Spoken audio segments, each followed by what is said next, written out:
మన మర్రి golden diamonds లో మీరు కొనే ఆభరణాలపై నో జీఎస్టీ, కేవలం 1% నుండి 11% వరకు మాత్రమే గల VA, ఆపై జీరో మేకింగ్ ఛార్జెస్, ఇంకా నో జీఎస్టీ. మర్రి గోల్డెన్ డైమండ్స్. గ్రామీణ మహిళా సాధికారత, ఉపాధి కల్పన లక్ష్యంగా రాష్ట్ర ప్రభుత్వం మరో కీలక అడుగు వేసింది. మహిళా స్వయం సహాయక సంఘాలను కేవలం పొదుపు సంఘాలుగా కాక సంపద సృష్టించే వ్యాపార కేంద్రాలుగా మార్చబోతోంది. పల్లెల్లోని మహిళా వ్యాపారాలను అభివృద్ధి చేసేందుకు తెలంగాణ ఆధ్వర్యంలో సెర్ప్ ప్రత్యేక ఇంక్యుబేటర్ ప్రోగ్రాంకు శ్రీకారం చుట్టింది.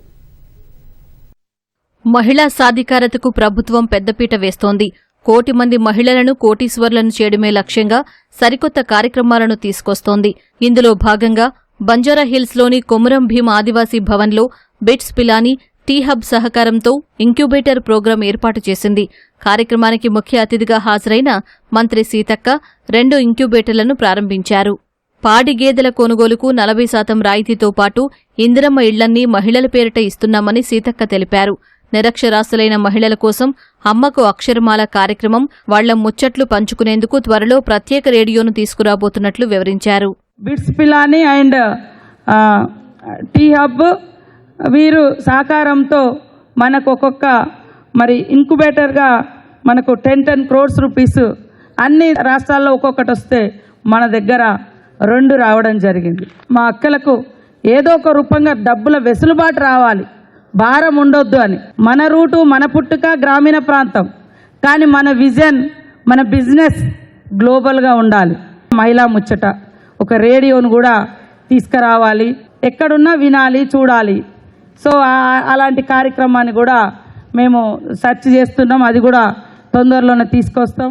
ఇంక్యుబేటర్ ప్రోగ్రాం ద్వారా పల్లెల్లోని చిన్న వ్యాపారాలను పెద్ద ఎత్తున విస్తరించేందుకు సెర్ప్ సంస్థ పక్కా ప్రణాళికలు సిద్ధం చేసింది. 10 నుంచి 12 లక్షల రూపాయల టర్నోవర్ ఉన్న వ్యాపారాలను గుర్తించి తొలి దశలో 300 మంది మహిళలకు మార్కెటింగ్, బ్రాండింగ్లో ప్రత్యేక శిక్షణ ఇస్తారు. ఈ సంఖ్యను భవిష్యత్తులో 30,000కు పెంచాలన్నది లక్ష్యమని సెర్ప్ సీఈఓ దివ్యా దేవరాజన్ అన్నారు.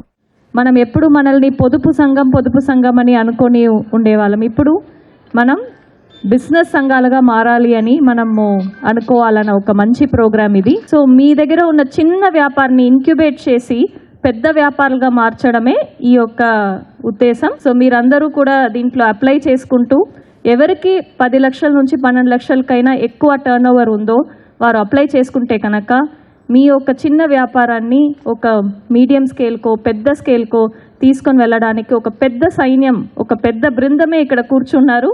స్వయం సహాయక సంఘాల ద్వారా రుణాలు తీసుకుని వ్యాపారాల్లో రాణించిన మహిళలు వేదికపై తమ విజయ గాథలను పంచుకున్నారు. ప్రభుత్వం కల్పిస్తున్న ఇలాంటి అవకాశాలను అందిపుచ్చుకుంటే పల్లెల్లో ఉంటూనే ఎంతో మందికి ఉపాధి కల్పించవచ్చని ధీమా వ్యక్తం చేశారు. ఒక రోజు కూర్చొని ఆలోచించి ఏదో ఒక వ్యాపారం చేయాలనే ఆలోచనతో బ్యాంక్ లోను శ్రీనిధి ద్వారా వెళ్ళేసి నేను లోన్ తీసుకొని ఒక మెషిన్ అయితే తీసుకొని నా జీవితం స్టార్ట్ చేశాను. గ్రూప్లో లోన్ తీసుకోకముందు చిన్నగా ఇంట్లో ప్రారంభించాను. తర్వాత గ్రూప్లో బ్యాంకు ద్వారా 2 లక్షలు, శ్రీనిధి ద్వారా 1,00,000 రూపాయల లోన్ తీసుకొని సంగారెడ్డిలో వల్లి డిజైనర్ జ్యువెలరీ అనే బ్రాండ్ని ప్రారంభించాను. నా ఒక్కదానితో స్టార్ట్ అయిన ఈ ప్రారంభం నేడు 5 మంది మహిళలకు నేను ఉపాధి కల్పించాను.